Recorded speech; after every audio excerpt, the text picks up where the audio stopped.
নমস্কার, আপনারা দেখছেন ওঙ্কার বাংলা। আপনাদের সঙ্গে রয়েছি আমি সৌমি। নজর রাখবো জেলার গুরুত্বপূর্ণ খবরের দিকে। 2022 সালের 29শে নভেম্বর ভার্চুয়ালি উদ্বোধন করেছিলেন প্রাক্তন মুখ্যমন্ত্রী মমতা বন্দ্যোপাধ্যায় পানিহাটি নতুন ফেরিঘাটের। কিন্তু উদ্বোধন করার পর থেকে 4 বছর বন্ধ ছিল এই ফেরিঘাট। আজ পানিহাটি বিধানসভার বিধায়িকা রত্না দেবনাথ পানিহাটি নতুন ফেরিঘাটের ফিতে কেটে উদ্বোধন করলেন। পাশাপাশি নতুন ফেরিঘাটের প্রথম যাত্রী হিসেবে লঞ্চের টিকিট কাটলেন বিধায়িকা রত্না দেবনাথ। আর পানিহাটি নতুন ফেরিঘাট চালু হওয়ায় খুশি এলাকার মানুষজন।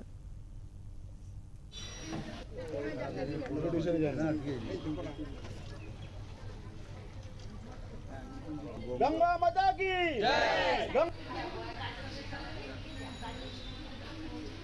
8 টাকা টিকিট, কিন্তু আমার কাছে খুচরো নেই, ওদের কাছেও খুচরো নেই, তাই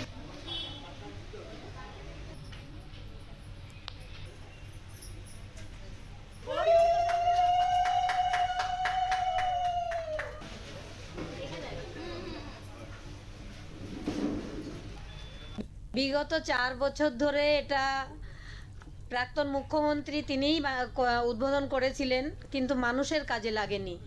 বর্তমান সরকার এসে এটা নির্দেশ দিয়েছেন এটা যেন অবিলম্বে চালু করা হয়। তাই আজকে আমি এসেছি, এটা মানুষের যাতে সুবিধা হয় তার জন্য এই জিডিটা চালু করার জন্য। খুব ভালোই হলো, দিদিটা পারলো না, রত্না দিয়ে আজকে উদ্বোধন করে গেলেন, তাতে আমরা খুব খুশি। আচ্ছা, এই 4 বছর ধরে উদ্বোধন হলো না কেন? Connection as per locality man to man verify করতে পারলো না। আচ্ছা, তো এখন আপনারা খুশি? এখন আমরা খুশি আছি, একটা চালু হলো, তাতে আমরা খুব আনন্দিত।